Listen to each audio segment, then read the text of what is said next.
Could you put in words how special this night was for you? Yeah, it was incredible, especially after, obviously everybody knows the story by now, but the last year and a half was, something that you have nightmares about. And to be here a year later and make it to the finals was incredible. I had to ask what the final, I knew that they changed the rules to the finals, and I wasn't quite sure what it was because I didn't really pay too much attention to it early on in the day.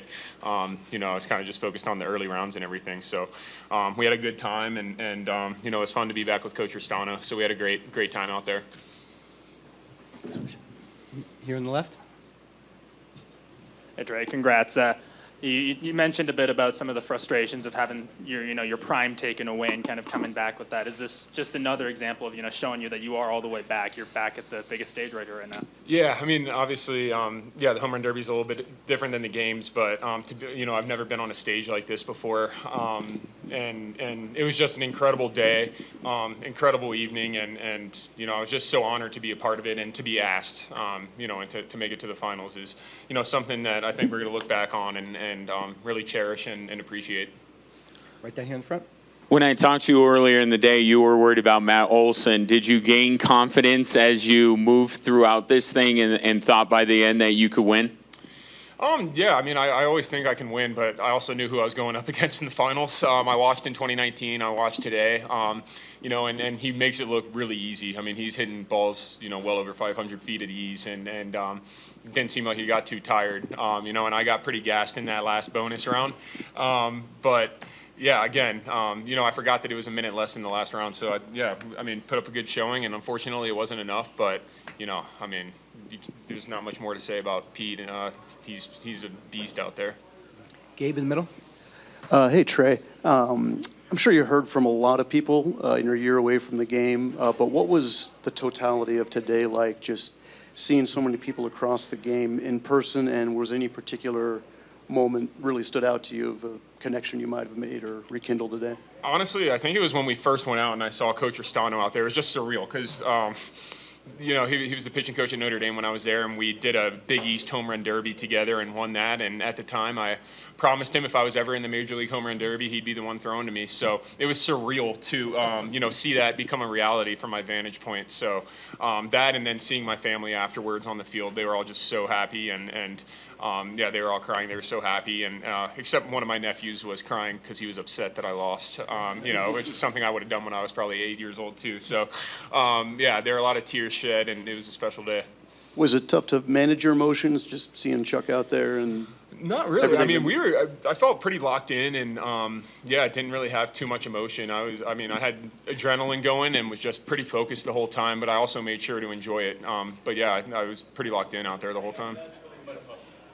Trey, I know you were saying some other guys might have had you in some overall power, but you were showing a lot of opposite field power among the guys out there, and that was pretty noticeable. That was a pretty big part of what you were doing. Yeah, with the format, if there were any pitches that were kind of on the outer half, I know I can take it out that way. And in BP every day, I always work on opposite field a lot and trying to drive the ball that way. And luckily that kind of saved me, especially in that first round, getting that last opposite field one. And that was kind of part of the game plan. Was if there are, we were working middle in, but if there, it's hard to be perfect every time. So if there ever was one a little bit away from middle, that I'd try to take it that way. So that was a big part of the plan.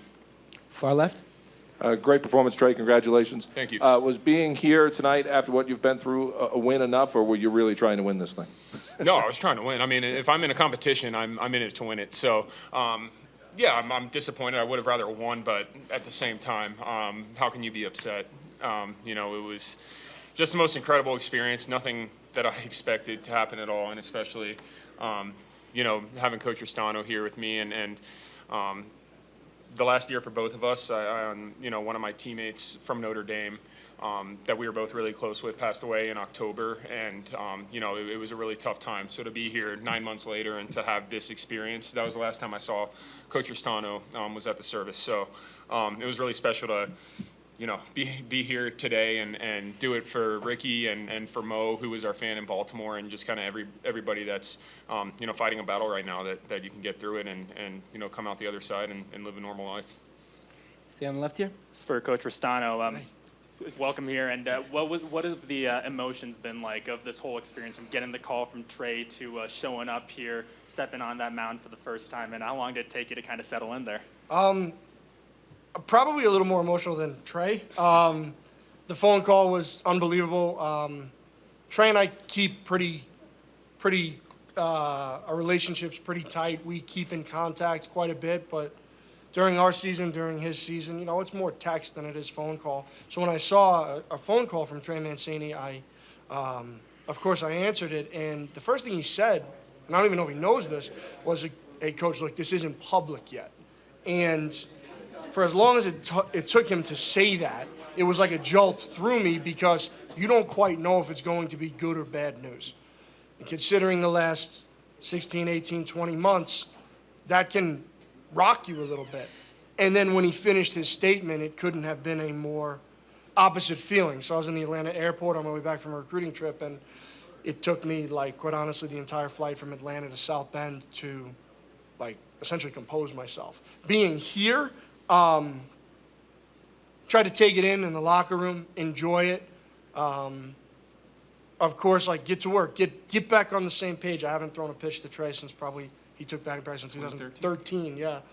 So we tried to reconnect there, but once it was kind of showtime, we fell right into it.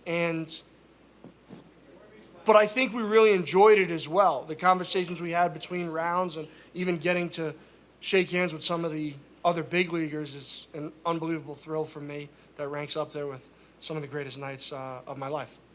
I know you spend so much time together during the college baseball seasons back in the day. From a mentor standpoint, what has it been like to watch him go through this journey and then to, you know, help him take this step here at the top of the mountain?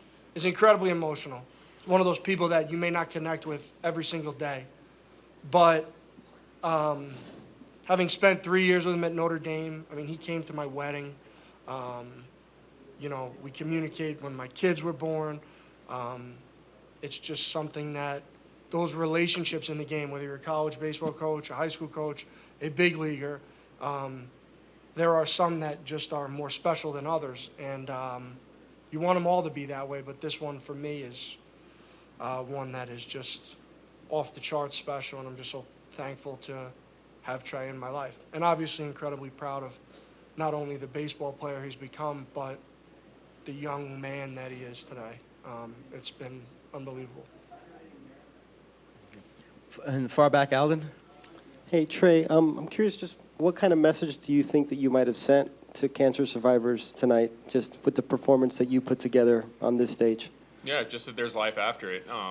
You know, and I was diagnosed over a year ago, but you know, when that's the case and you go through chemotherapy, it's something that's still on your mind and you still have to worry about. But I think it can set an example that you got to go back to your normal life, even though you might have this thing hanging over you sometimes. And that's the message that I really wanted to get across is, you know, I'm still going through a battle, and there's so many people going through battles still. But like I said, by all accounts, you can go back to how you were before. And I feel great about my health and where I am and what the future holds. But, you know, you definitely don't want to take every day for granted, and I've learned that.